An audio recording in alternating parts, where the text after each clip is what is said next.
Hey guys, Base Shogun here, and today we have an extra spooky review. Today we're going to be taking a look at GRE-GORY, the big bad vampire bat from Mattel here.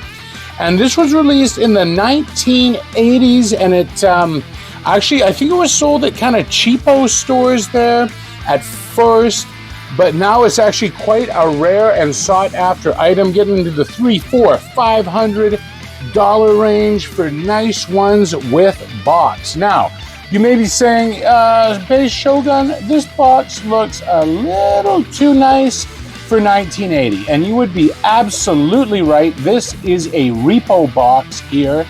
I got this off a seller from the States. He cut me a pretty good deal on it, actually. Maybe a couple hundred or so. And the box, though, having it, I don't care that it's a repo, I still think it looks awesome. So he's got a 15-inch wingspan there, and if you squeeze him, back in the day, it would look like blood was circulating in there. Now, over 20, 30, well, hell, 40 plus years, his blood has dried up. I think the seller replaced the blood with some food coloring, but that has dried up as well. But that is okay. You see 1979 Mattel here. And this custom box is by thetoyroom.com. I have no idea if they're still in business, but the job they did on this repo box is quite amazing, I think. I'll put up some comparisons here of an original box, front and back. So I originally got this for my collection because way back in the day, and I've looked for it before I filmed this video, and I just can't find it. But there was an old kind of ad, and it had Greg-Gory, it had Crusher, Suckerman, I think Rodan or Godzilla, and then a Shogun warrior. And I thought, wouldn't it be cool to have a little display case with kind of all the figures from that toy line in that ad set up? And I don't have Crusher or Suckerman, but I got Rodan and I got Shogun Warriors for days. So you know what? I think we're almost there. All right, guys, let's get right into it. And going as gently as we can, we see him right in here. There we go. And out of the box, you can see this is kind of a giant, monstrous piece of plastic here. I do like the funny face sculpt.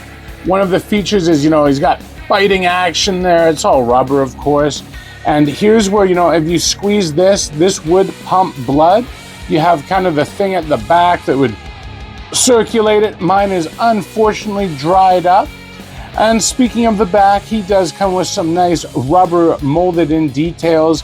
And this is like a big piece of rubber. Like if you pimp slap somebody with this wing, good night. They are going down. Another feature it does have is you could tie it to wire there to display it in your collection. Very cool stuff. And you know what? So far for what it is, I think it's pretty fun. And the 70s and 80s had tons of these kind of ridiculous off-the-wall toys, and it's really nice to have one in my personal collection.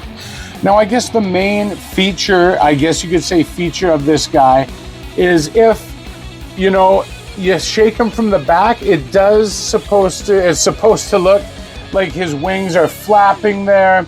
And you know what? Yeah, it works pretty good there, flapping away. Other than that, there's not much to say, guys. It's like a big, thick, molded chunk of rubber with some, I think, hard plastic in here to make the chest piece. And it's fun, and I do dig it. And I'm just going to get into my final review right now because there's just not that much to this guy. So if you're into kind of classic monster toys, or maybe, you saw it in the ad and you want to recreate that old catalog photo I wish I could find, then I totally get it. And it is a sweet piece, and I'm glad I own one. But especially if you're getting into the $200, $300, $400, $500 range for this guy, it's kind of hard to recommend for what it is. It's just a big hunk of rubber.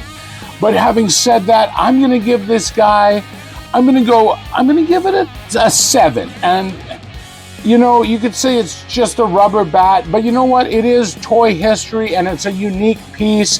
This repo box is amazing. So it's a 7. I wouldn't recommend dropping 200, 300, 400 on him. And I think he's just going to be pretty tough to find any other way. So this is kind of a weird one where I do like it, but I'm not going to recommend it for the average collector.